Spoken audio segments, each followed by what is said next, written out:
YouTube, what it is your boy NappyKickz tapping in with y'all, and today I'm gonna show y'all how to recreate the Fiji Rain custom Air Force One. Let's get into it.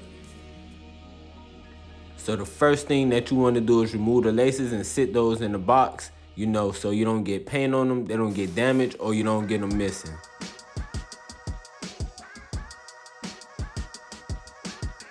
So the next thing you'll need for this project is a bottle of acetone. Don't matter which one, you just need one. For this portion of the video, you'll need a pack of cotton balls. So what we'll be doing here is removing the factory finish. Any part of the shoe that you intend to paint, I would say rub it down really good to make sure you've got every coat of factory finish off, but don't rub it down too much to where you'll damage the sneaker. Also, make sure you keep a Q-tip just to make sure you can hit those really rough small spots. So for colors, we'll be using the Andrews brand blue, and we'll also be using the Andrews brand flat white. I recommend you drop only about 2 dabs of blue and 2 times more white just to get the desired mix. So when it comes to painting the actual shoe, I recommend that you start with the lightest coats possible and then you build on that. As you can see, I had to go back in and mix the paint just to get the blue we were looking for. The blue we had was slightly too dark. On this side, I came back with the lighter coats, and in between, I would use the heat gun to dry, and then I would drop another coat as I went. You'll pretty much repeat that same process on every panel that you intend to paint. Light coat, dry, light coat, dry, light coat, dry. But be very careful. Try not to put too much paint without drying in between or painting over wet surfaces, because at that point you'll get cracks, scrapes, and scratches all over your custom, and trust me, don't nobody want that. Also, I like to point out that this blue is a much darker blue than what you've seen on the first 2 previous panels.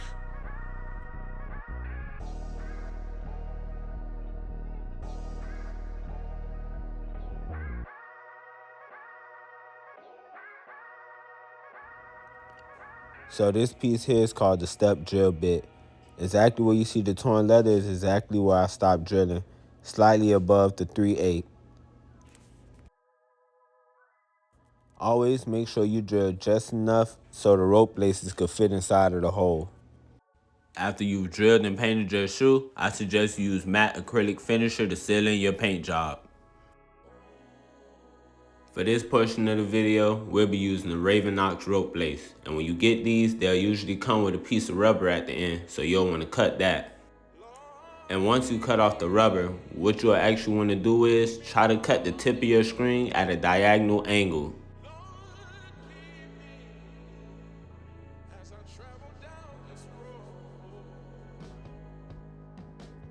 Okay, once you cut your rope lace at a diagonal angle, you'll want to wrap it up with Scotch tape and try to get it as pointed as possible.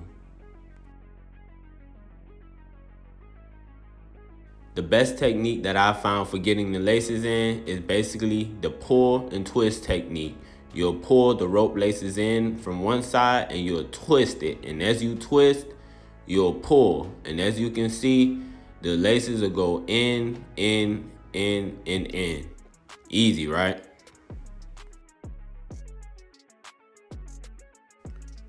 When it comes to the off-white laces, it's nothing special. Preferably, I like to use the zigzag method as it's just easier to deal with. As of how I created the holes for the off-white lacing, basically I used a pin, a X-Acto knife, and a mini screwdriver, and also the step bit drill. First, I will use a pin to get the positioning right, then I will use the X-Acto knife just to put a tiny hole there, and then I will use the step drill just to drill all the way through, but remember, only use the tip. And after I did that, I will use the mini screwdriver just to puncture the hole and make sure that it reached all the way through the other side. These metal pieces are called D-rings, and basically these will be used to hold the off-white lacing in place. These are the back end screws that also come with the D-rings when you buy them. The package should also come with a miniature screwdriver. So depending on the size of the custom that you're doing, you might have to make some alterations to the off-white lacing. But basically, it's the same exact process that you use for the rope laces. If you're wondering what size your off-white lacing should be, I would basically line it up next to the default laces that came with the customs that you plan to do. So what you see here is heat shrink tubing. Basically, you'll use this to seal off the ends of your rope laces and also seal off the ends of your off-white lacing. And there you have it, the Fiji Rain Air Force One Customs. Obviously, you know, it's missing only a few key features, but it's cool. I just wanted to put this video together just to show a few people how to, you know, do this particular custom, or even if they wanted to remix it, you could still follow the same steps and process. All in all, I had fun making this video, so I hope you guys enjoyed it and it was very informative to the few people who need it. If possible, please do me a favor and smash that like and subscribe button if you want to see the continued growth of this channel. Also, if anybody else is interested in supporting the channel in any alternative ways, I got my hustle tees plus many more on my website, NappyKickz.shop.